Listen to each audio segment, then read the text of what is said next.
Gipaubos karon sa yellow alert status ang tibuok Visayas grid gumikan sa kakuwang sa reserba sa kuryente.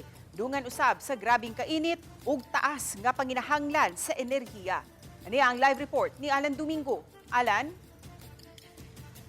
Sa kining problemaha ang padayon natong masinati gumikan usab silabihan kanipis nga supply sa kuryente kining gipadayag sa National Grid Corporation of the Philippines kun NGCP. Subay sa nabantayan nga pagnihit sa supply sa kuryente, miduso karon og resolusyon si House Speaker Faustino D. III ug Senior Deputy Speaker Ferdinand Hernandez. Sa resolusyon, gusto nilang masayran kung aduna ba'y pagpasagad sa National Grid Corporation of the Philippines o NGCP sa maintenance, monitoring o pagsunod sa grid standards. Ilang ipadayag nga ang kuryente usa sa nagunang panginahanglan nga makaapekto sa panginabuhi, edukasyon o inadlaw-adlaw nga kalihukan sa mga lungsuranon. Nagtuo sab sila nga adunay kakuwangan sa habig sa power grid maong angayan lang may ipatuman nga reforma. Giingon apektado ang hapit o 4 milyon ka mga konsumidor sa Metro Manila ug silingang mga probinsya sa kakuwangan karon sa supply sa kuryente. Samtang ipahibaw usab sa NGCP nga nipis kaayo ang supply sa kuryente sa Visayas. Din kaninang alas 8 sa buntag lang niabot sa 2,691 megawatts ang nagamit nga kuryente. Apan gibarabadang peak demand mosaka ngadto sa 2,594 megawatts. Nagpasabot kini nga 97 megawatts na lang ang nahabiling reserba sa tibok rehiyon. Ay nung daninimaw ang 846 megawatts nga nawa sa grid human nagkadungan og kapalong o kapalyar ang daghang planta sa kuryente. Nasayran nga 12 ka planta ang kalit nga napaong o naka-force outage karon nga buwan sa Mayo.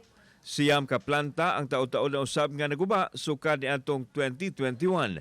Samtang na po ka planta ang nag-andar apan minus ang agi sa kuryente o derated. Gawas nini wala usab mag-andar ang mga dagkong coal plants sa Visayas sama sa TVI-1, TVI-2 o PEDC-3. Tungod niini nga sitwasyon, may pahimangno ang NGCP sa posibleng masinati nga rotational brownout ilabi na kung maabot sa red alert. Mas short ta sa operating margin, meaning natay buhaton nga code nga ma-ship siya to red. Red alert meaning di na masuplayan ng konsumidor, meaning alkansi na ta sa reserba. Posible usab nga ipatuman ang interruptible load program diin hangyoon mga dagkong mall ug pabrika nga paandaron una ang ilahang kaugalingong generator aron magkuhaan ang karga sa grid. Giawhag sa NGCP ang publiko sa pagdaginot sa kuryente, ilabi na nga sugod alas 3 sa hapon hangtod sa alas 9 sa gabi.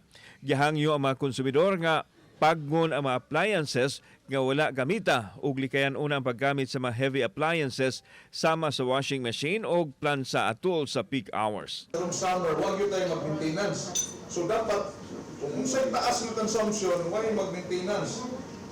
Nga karon kay na may hitabo na planta nga ang plan maintenance. So, nag-yellow ta.